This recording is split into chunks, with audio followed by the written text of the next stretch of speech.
بسم اللہ الرحمن الرحیم۔ عید کی نماز کا طریقہ۔ مسئلہ، اگر کوئی عید کی نماز میں ایسے وقت میں شریک ہوا کہ امام تکبیروں سے فارغ ہو چکا ہو، یہ مسئلہ بہت سارے حضرات کو پیش آ جاتا ہے کہ عید کی نماز میں وہ ایسے وقت میں پہنچے جب امام نے زائد تکبیریں کہہ دی ہیں، مثلا پہلی رکعت کی تینوں تکبیریں ہو گئی ہیں، تو اب یہ کیا کرے گا، کیسے زائد تکبیریں کہے یا نماز کیسے پوری کرے، اس کا طریقہ ہے، ذرا غور سے سنیے۔ ایسے وقت میں شریک ہوا کہ امام تکبیروں سے فارغ ہو چکا ہو، تو اگر قیام میں آ کر شریک ہوا ہو تو نیت باندھنے کے فوراً بعد تکبیریں کہہ لے۔ مثلا امام ابھی کھڑا ہے، یہ بھی پہنچ گیا، تو نیت باندھتے ہی سب سے پہلے تکبیریں کہہ لے تاکہ اس کی زائد تکبیریں پوری ہو جائیں۔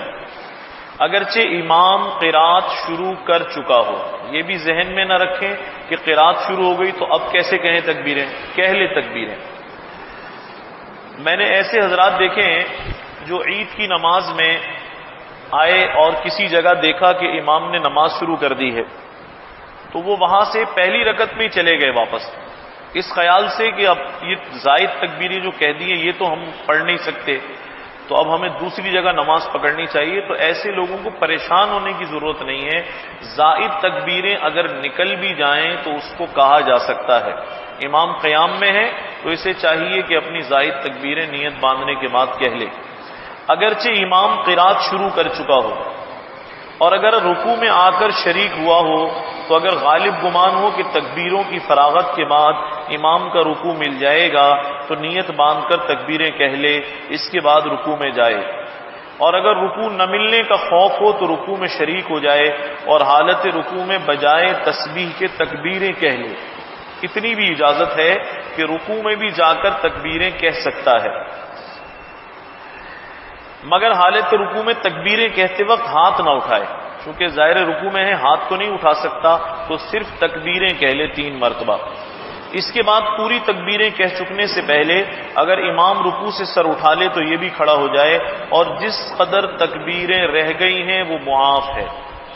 رکوع تک بھی تکبیریں پوری کر لے تو بھی ٹھیک ہے، رکوع میں بھی تکبیریں پوری نہ ہوئی، امام کھڑا ہو گیا تو کوئی پریشانی کی بات نہیں ہے، تکبیریں معاف ہے، نماز ہو جائے گی۔ مسئلہ، اگر کسی کی 1 رکعت عید کی نماز میں چلی جائے تو جب وہ اس کو پورا کرنے لگے پہلے قرات کرے، اس کے بعد تکبیریں کہے، اس واسطے کہ جب انسان کی 1 رکعت نکلتی ہے تو وہ اسی ترتیب سے اسے ادا کرے گا، پہلے قرات کرے اور اس کے بعد تکبیر کہے۔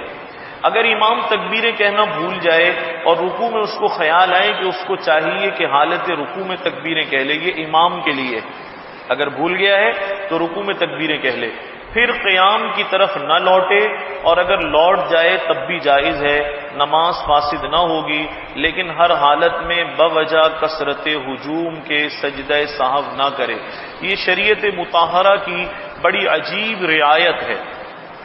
ایسے مقامات جہاں پر مجمع بہت زیادہ ہو، ہجوم بہت زیادہ ہو، ایسی جگہ میں اگر کسی وجہ سے سجدہ سہو واجب بھی ہو جائے تو امام کو چاہیے سجدہ سہو نہ کرے۔ جیسے جمعے کے اجتماعات بڑے بڑے ہوتے ہیں، عید کے اجتماعات اور بھی زیادہ بڑے ہوتے ہیں، اوپر بھی لوگ ہیں، دائیں بائیں بھی، سڑکوں پر بھی، اگر اس نے سلام پھیرا اور سلام پھیرنے کے بعد اس نے سجدہ سہو کیا تو اتنا بڑا مجمع نہیں سمجھ سکے گا کیا ہوا ہے۔ یقیناً بہت سارے لوگ ایسے ہوں گے سلام پھیرنے کے بعد عید ملنا بھی شروع کر دیں گے اور امام صاحب ابھی سجدہ صاف کر رہے ہوں گے۔ تو یہ شریعت کی خصوصی تلقین اور رعایت ہے کہ رش کے موقع پر اسے چاہیے کہ سجدہ صاحب کو چھوڑ دے تاکہ ایک غلطی کو درست کرنے کی وجہ سے اور غلطیاں نہ ہو جائیں، اس سے بڑی غلطی نہ ہو جائے۔ مسئلہ، اگر کسی عذر سے پہلے دن نماز نہ پڑھی جا سکے عید کی نماز، تو عید الفطر کی نماز دوسرے دن اور عید الاضحیٰ کی نماز 12ویں تاریخ تک پڑھی جا سکتی، تیسرے دن تک۔ عید الفطر کی نماز اگر پہلے دن نہیں پڑھ سکے، مثلا اللہ نہ کرے کوئی ایسے حالات خراب ہو گئے یا شدید بارش ہو گئی یا کوئی اور سیلاب آ گیا یا کوئی آفت آ گئی، اب نماز نہیں پڑھ سکے تو دوسرے دن پڑھ لیں۔ اور عید الاضحیٰ کی نماز ہے پہلے دن بھی نہیں پڑھ سکے دوسرے دن پڑھ لیں، دوسرے دن نہیں پڑھ سکے تو تیسرے دن تک پڑھ سکتے ہیں، اس کی گنجائش ہے۔ عید الاضحیٰ کی نماز میں بے عذر 12ویں تاریخ تک تاخیر کرنے سے نماز ہو جائے گی مگر مکروہ ہے، اور عید الفطر میں بے عذر تاخیر کرنے سے بالکل نماز نہ ہوگی۔ مثلا کچھ لوگ علاقے کے کہیں کہ بھئی آج چھوڑو کل پڑھ لیں گے، عذر کوئی نہیں، تو اگلے دن ان کی نماز نہیں ہوگی، اس لیے کہ عذر سے اجازت ہے، بغیر عذر کے اجازت نہیں ہے۔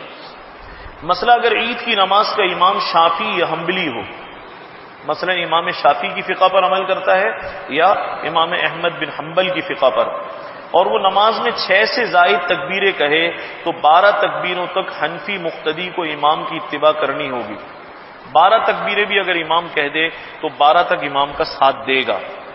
البتہ اگر کوئی امام 13 سے زیادہ تکبیریں کہے تو اس سے زیادہ میں اتباع نہ کرے۔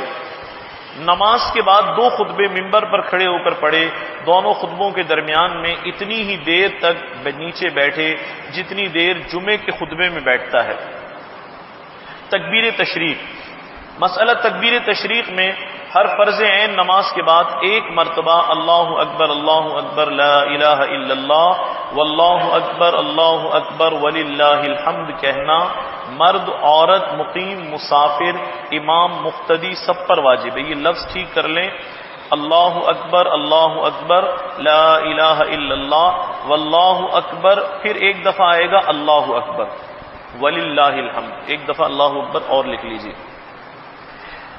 تکبیر تشریق 3 دفعہ کہنا بھی جائز ہے، لیکن 2 مرتبہ کہنا بدعت ہے، یا تو 1 دفعہ کہے یا 3 دفعہ کہے، 2 مرتبہ کہنا کہیں سے بھی ثابت نہیں ہے۔ مسئلہ مرد یہ تکبیر آواز سے کہیں یہ واجب ہے، جبکہ عورتیں آہستہ آہستہ آواز سے کہیں۔ یہ تکبیر عرفہ یعنی 9ویں تاریخ کی فجر سے 13ویں تاریخ کی عصر تک کہنا چاہیے۔ اب اس کے دن آنے والے ہیں تو 9 ذی الحجہ کی فجر سے 13 ذی الحجہ کی عصر تک کہی جاتی، کل 23 نمازیں۔ یہ کل 23 نمازیں ہوئی جن کے بعد تکبیر واجب ہے۔ نماز کے فوراً بعد تکبیر کہنا چاہیے۔ اگر امام تکبیر بھول جائے تو مقتدیوں کو چاہیے فوراً تکبیر کہہ دیں، یہ انتظار نہ کہیں کہ جب امام کہے تو وہ کہیں۔ عید الاضحیٰ کی نماز کے بعد بھی تکبیر کہہ لینا بعض کے نزدیک واجب ہے، اگر اس کو بھی ملا لیں تو پھر 24 نمازیں ہو جاتی ہیں۔ ایام تشریق میں فوت شدہ نماز جو اسی سال کے ایام تشریق میں قضا کی جائے اس کے بعد بھی تکبیر تشریق کہنا واجب ہے۔ قربانی کی حقیقت، اصل میں قربانی کی حقیقت تو یہ تھی کہ عاشق خود اپنی جان کو خدا تعالیٰ کے حضور میں پیش کرتا۔ اصل تو یہ تھا کہ اگر اللہ ہم سے ایسے ہی جان مانگتے جیسا کہ کس سے مانگی تھی، حضرت ابراہیم علیہ السلام سے ان کے بیٹے حضرت اسماعیل کی جان مانگی تھی، تو ہم جان پیش کرتے۔ لیکن یہ اللہ کی کتنی مہربانی ہے کہ جانور ہم سے مانگتے ہیں اور اجر اللہ اس پر انسان کے اور جان کے اور اپنے بیٹے کے قربان کرنے کا عطا فرماتے ہیں۔ مگر اللہ تعالیٰ کی رحمت دیکھیے ان کو یہ گوارا نہ ہوا، اس لیے حکم دیا کہ تم جانور ذبح کر دو، ہم یہی سمجھیں گے کہ تم نے خود اپنے آپ کو قربان کر دیا۔ سبحان اللہ، یہ بہت بڑی بات ہے۔ جانور کتنے کا ہے؟ 10-20 ہزار کا بکرا ہے، 25 ہزار کا بکرا ہے، اور اسی طریقے سے 1,50,000 روپے کی قربانی ہم کر لیں گے۔ کیا انسانی جان کی قیمت بن سکتی ہے؟ یہ نہیں بن سکتی۔ انسانی جان انمول ہے، لیکن اللہ اجر اس پر ایسے ہی عطا فرماتے ہیں جیسے انسان کو قربان کر دیا گیا۔ چنانچہ حضرت ابراہیم علیہ السلام کو اللہ تعالیٰ کی طرف سے خواب کے ذریعے بشارت دی گئی، آپ اپنے اکلوتے بیٹے حضرت اسماعیل کی قربانی پیش کریں۔ اب دیکھیے یہ حکم اول تو اولاد کے بارے میں دیا گیا، اور اولاد بھی فرزند اکلوتا، اور فرزند بھی ناخلف نہیں، نافرمان بیٹا نہیں، مگر اپنے ہاتھ سے اپنی اولاد کو ذبح کرنا بڑا سخت مشکل کام ہے، مگر چنانچہ حکم خداوندی تھا، اس لیے آپ نے اپنے بیٹے کی محبت پر حکم خداوندی کو مقدم رکھتے ہوئے فرمان الہی کے سامنے سر تسلیم خم کر دیا، اور حضرت اسماعیل علیہ السلام کو مینا کے مرحل میں لے گئے۔ منہر سے مطلب جہاں قربانی کی جاتی ہے، منہر اس مقام کو کہتے ہیں، اور فرمایا بیٹا مجھے خدا تعالیٰ نے حکم دیا ہے میں تجھ کو ذبح کر دوں۔ تو حضرت اسماعیل علیہ السلام نے فوراً فرمایا افعل ما تؤمر، جو آپ کو حکم ہوا ہے ضرور کیجیے۔ اگر میری جان کی ضرورت ہے تو 1 جان کیا، اگر 1000 جانیں بھی ہوں تو نثار ہیں، چنانچہ حضرت ابراہیم علیہ السلام نے رسیوں سے پہلے ان کے ہاتھ پاؤں باندھے، پھر چھری تیز کی۔ اب بیٹا بھی خوش ہے کہ میں خدا کی راہ میں قربان ہو رہا ہوں۔ کتنی بڑی بات ہے کہ وہ خوش تھے کہ میں اللہ کی راہ میں قربان ہو رہا ہوں، اور باپ بھی خوش ہے کہ میں اپنے ہاتھ سے بیٹے کی قربانی پیش کر رہا ہوں۔ چنانچہ حکم خداوندی کی تعمیل میں اپنے بیٹے کی گردن پر چھری چلا دی۔ جب چھری کند ہو گئی تو اس وقت حکم الہی ہوا، قد صدقت الرؤیا انا کذالک نجزی المحسنین، بے شک آپ نے اپنا خواب سچ کر دکھلایا۔ کتنی بڑی بات ہے کہ خواب میں جو دیکھا ویسا ہی کر دیا، بالکل اسی طرح چھری چلا دی۔ ہم نیکوکاروں کو اسی طرح جزا دیا کرتے ہیں۔ اب ہم اس کے عوض جنت سے ایک مینڈا بھیجتے ہیں اور تمہارے بیٹے کی جان کے عوض ایک دوسری جان کی قربانی مقرر کرتے ہیں۔ چنانچہ اسی دن سے اونٹ، بھینس، گائے، مینڈا، بکرا وغیرہ قربانی کے لیے فدیہ یعنی بدلے میں مقرر ہو گیا۔